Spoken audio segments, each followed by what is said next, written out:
celebrating Africa Day. The magazine Rendezvous in Asia is here at Roppongi Belle Salle in Tokyo to share with you this historic commemoration of May 25th. The Africa Day reception is organized by African Diplomatic Corps here in Tokyo every year. As for this 2018 celebration, a year before the TCAD 7 in Yokohama, the guest of honor is His Excellency Mr. Taro ASO, the Japanese Vice Prime Minister. We will interview African countries' head of missions and guests and try to know what May 25th means to them and to African people in general. Deputy Prime Minister of Japan and Minister of Finance.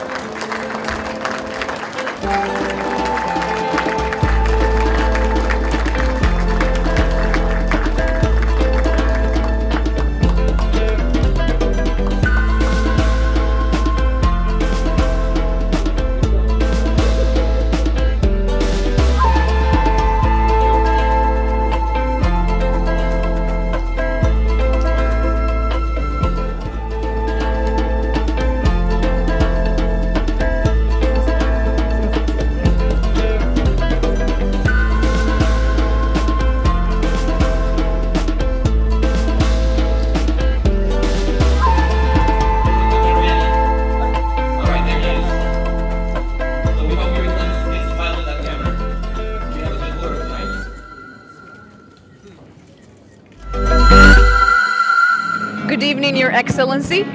Could you tell us a little bit more about your country and its cultural and tourism aspect? I come from a country called Eritrea. It's, the history of that country is as old as humanity, but it got its independence before 27 years.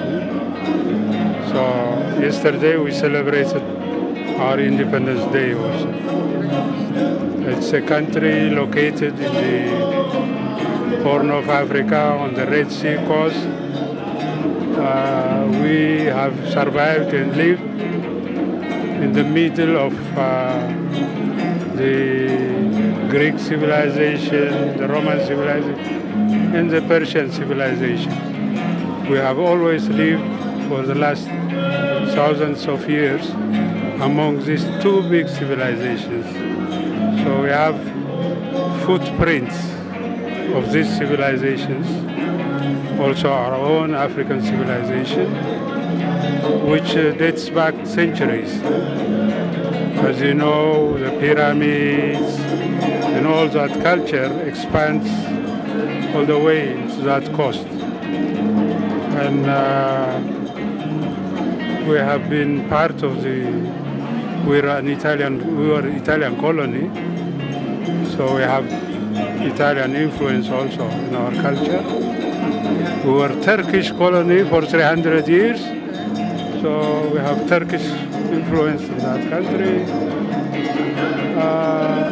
We are more or less opening the main trading route with East Africa. So our culture is based on this. We have our own written language, which is very rare in Africa. Only in Ethiopia and Eritrea exists. So our language written dates back to the 3rd century. This culture goes back to centuries. And the most interesting part of that part is facing the Red Sea. We have something like 354 islands, coral islands on the Red Sea. Of course, the Jordan coast is very beautiful. Egyptian coast is also beautiful, but our coast is very pristine. So diving, tourism is the main attraction in that area. And it's a very resourceful country, rich in resource. And I think as a culture, we have Cushitic civilization, we have Nilotic civilization, Semitic, Hamitic civilizations. All of this, they live together. We are intermingled, plus also with the external influence. So this is what I can say. Thank you very much, Your Excellency. Please have a nice evening. Same to you. Today. A very good evening, and thank you very much for affording me this important opportunity. I am over the moon. I'm very excited. As you know that we are celebrating today a very important day in the history of Africa and in the history of our beautiful continent. Just compliment you on your amazing outfit. Can you tell us more about that? Once more, thank you very much for the opportunity. Yes, this is a true reflection of the Zulu tribe. What makes it significant for me to be wearing my outfit this day as we celebrate the Africa Day? It is precisely because when the colonial masters arrived in Africa, the dignity of the African people was stripped off. The dignity and the traditions of the African people were undermined so much that African people were forced to wear and dress up and look like the European people. So today I feel very proud to be in the true Zulu traditional outfit. Well, thank you very much for showcasing the authenticity of our beautiful continent.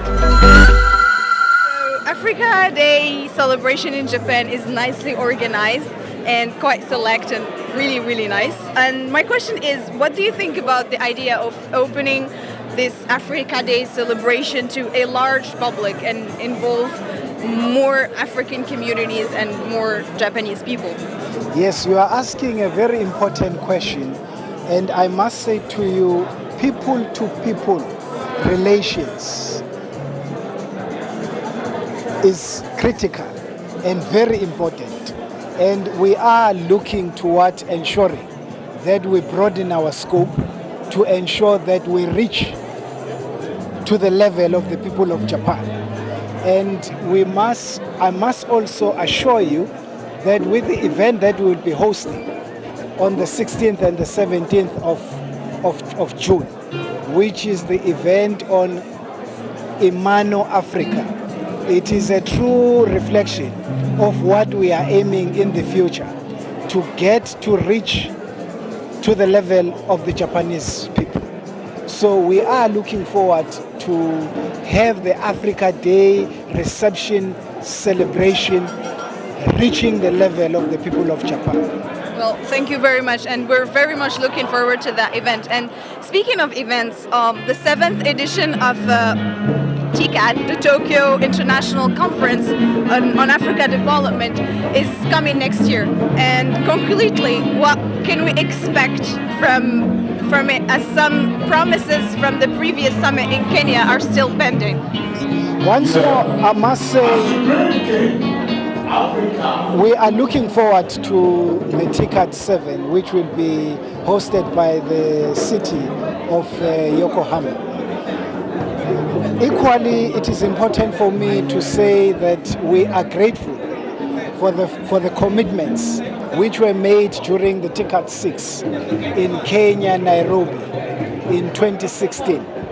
Why am I saying I'm grateful for the commitments which were made during the TICAD 6 in Kenya, Nairobi? It is precisely because Prime Minister Abe made a commitment for the first Japan-Africa Public-Private Economic Forum, which was geared to take place in Africa. And I am delighted to inform you this evening that we had a successful Japan-Africa Private Public Economic Forum, which took place in Johannesburg in Sentin on the 3rd till the 4th of May. Now, that is an indication and a sign of commitment between Japan and Africa, because it was an opportunity of getting together the public-private sector in business to network with the Japanese business community. So we are seeing an increase of Japanese investment in Africa, and we are seeing an increase of Japanese companies investing in Africa. Surely South Africa remains a hub of economic activities in Africa.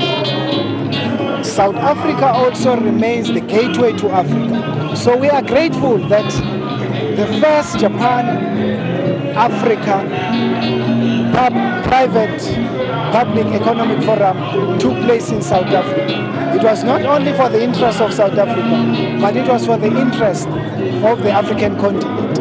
Now, looking ahead and looking forward to the next TICAD 7, which will be hosted in Yokohama, we are once more geared and looking forward to the TICAD 7 that will deliver on tangible commitments to ensure progress, prosperity, and development in Africa. But that also must seek to address benefit to the people of Japan and the government of Japan. But equally, that will also benefit the people of Africa and the African states at large. All of this sounds really promising, and we all hope that it will be as fruitful. Now, on a different aspect, could you tell us a little bit more about your country and its cultural and tourism aspect? Yes. What is important, I must firstly acknowledge the role of the Organization of African Unity, which we are celebrating today, the AU, the African Union, for their commitment and resolute position in ensuring that South Africa that is free today is a free and democratic. It was because of the Organization of African Union which supported and rallied behind the struggle of the South African people, the African National Congress in particular. They supported the cause which was aiming at abolishing the fascist, racist minority government of the apartheid regime. So firstly, it is important for me that I acknowledge the role of the African Union in ensuring that South Africa is a free country today, not only free but a constitutional democratic state. So I'm grateful. I am also grateful that as a democratic state today in South Africa, we are celebrating the African Union Day, which ensured that colonization, slavery, and exploitation of the African people was abolished. So this is a great day that we're celebrating today. And this day also, it is celebrated in South Africa as much as it is celebrated throughout the continent. Now, South Africa is a country that is located in the southern tip of Africa, where the Atlantic Ocean meets the Indian Ocean. And it is in that tip of southern Africa where you get a diversity of cultures, where you get a rainbow nation, a nation that is united in diversity, with 4 Nobel Peace Prize winners. The first one was Chief Albert Luthuli, who was followed by the Reverend Bishop Tutu followed by Nelson Mandela, our greatest international icon, which we are celebrating this year, his centenary. He was also followed by the former last Prime Minister of the apartheid government, F.W. de Klerk. So we have 4 Nobel Peace Prize winners in South Africa.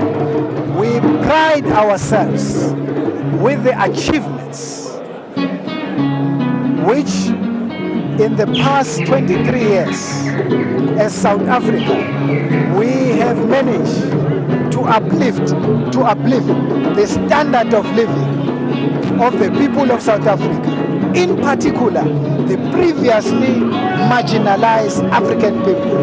Today our people live equally with the former minority group. Today our people have a right to vote, a right that was taken away from our people when the Union of South Africa in 1910 was established, marginalizing the majority and the people of South Africa. I must also remind you the Land Act, which was vicious, of 1913, which took away the land of the African people, the land of the South African people. So today South Africa is democratic. Today South Africa is free from colonial and apartheid minority government. But the struggle continues to ensure economic empowerment, to ensure that our people get to possess the land, because it is key that when you are free and a democratic state, being a democratic state, that people have a right to own the land, because land is key to food security. The land is key to the growth and advancement of the economy. So as the people of South Africa celebrating the Africa Day in 2018, we remain resolute that the struggle that was led by our forefathers from the days of the Bambata Rebellion to the days of the Battle of Isandlwana, to the formation of the African National Congress, to the formation of Umkhonto weSizwe, the Spear of the Nation, in 1961, to the liberation of the South African people in 1994, when our first democratically elected president, Nelson Mandela, led the people of South Africa. We say the struggle continues to ensure that our people are free, to ensure that unemployment is defeated, to ensure that there is no inequality in our country, and to also ensure that our people have employment and live in a free, equal society where there is no poverty. Well, thank you very much for your time. This was very informative, and please enjoy the rest of the evening. Thank you very much. Thank you very much. Thank you so much. Good evening, sir. Good evening. What's your name and where are you from? My name is Sadaharu TAKAOKA from Japan. I am professor of WASEDA University, professor of African politics. Thank you for being with us today. And my question is, from your opinion, how should African continent be represented in Japan? In Japan, of course, we have 38 embassies, African embassies in Japan. But of course, I'm African, I have a regular contact with them. But average of Japan people have very few contacts and very little knowledge, limited knowledge about Africa. So that's why this kind of Africa Day, they should know. The African embassy should make a promotion of history, the knowledge about history of Africa. For example, OAU, the 63, the Casablanca group, Bloc, the Monrovia group, In fact, the 63 resolution, the product of the compromise between Casablanca bloc led by Kwame Nkrumah and the Monrovia group led by the Francophone countries. So, but the average Japanese people have very few knowledge. So that's why in this kind of occasion, they have to make a big promotion and publicity about Africa to Japanese people. Thank you very much. This Africa Day celebration is very nice, but it's quite select. What do you think about the idea of opening the celebration to other people and to bring more people from the African communities and Japanese people? Yeah, I think that maybe African Diplomatic Corps in Tokyo will promote this Africa Day in the large public. And so for example, organize a symposium, and a public lecture, and maybe with some famous people. Because as I told you earlier, the average Japanese people has very few knowledge about Africa Day and so forth. So that's why to making good use of this celebration, to organize some meeting to large public. Thank you very much. Please enjoy your evening. Hello, can you tell us your name and your country? My name is Joanna Ravawa and I'm from Madagascar. Nice to meet you. Can you tell us what you thought about this evening? What did you like the most? What I like the most this evening is the food, and it's very nice to see people from Africa, African outfits, and I just feel like I am home. That's great. Well, speaking of home, can you tell us a little bit more about your country? Madagascar, my country, it's an island in the Ocean Indian. It's the fourth biggest island in the world. We are very unique as an African country because, as I said earlier, we are an island and we have lots of fauna and flora that you could not find anywhere else besides Madagascar. Yeah. So maybe next time you should visit the country. Yeah, I would love that. Thank you very much. Thank you. Good evening, sir. Good evening. Could you please tell us your name and where you're from? My name is Papa Salou Sarr and I'm from Senegal. I have a few questions for you tonight. First of all, would you like to tell us something about Africa that you think the rest of the world doesn't know yet?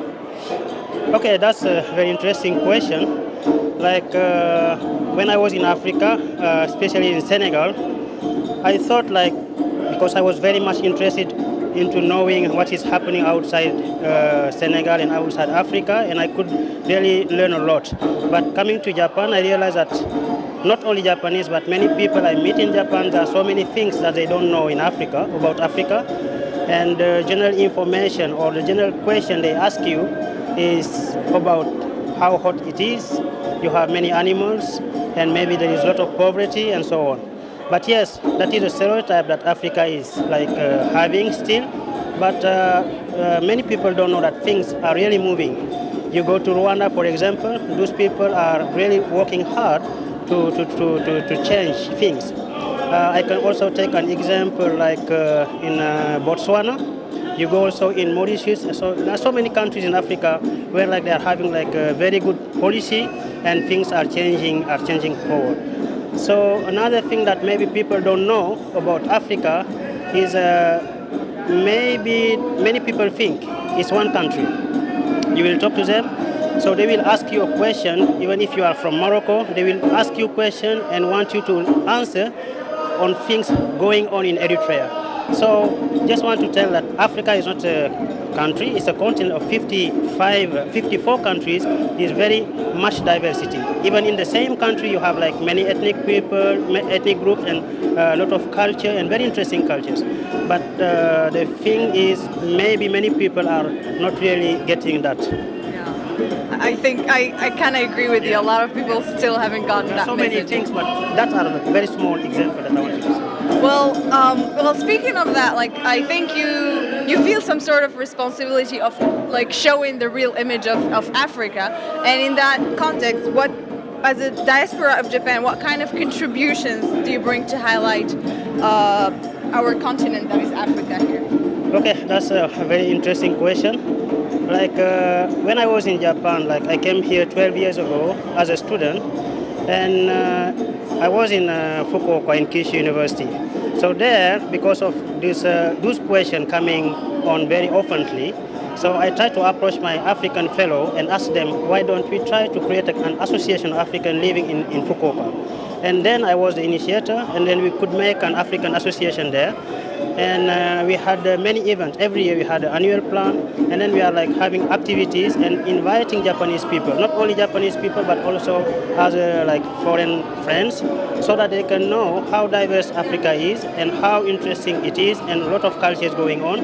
And with that, I felt like we had really give some contribution. And after that, I came to Kyoto. In Kyoto also that was the same. And in Tsukuba, I find out that there is a big, where I'm living now, huge African community doing almost the same things. Like everybody is trying to be an ambassador of Africa and trying to show the real things that is not going on TV.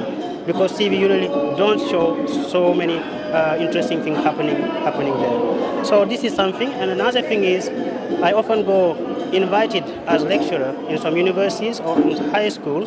So there also is a kind of good opportunity to tell them about what is going on in Africa. So those are some kind of small activity that I am doing here.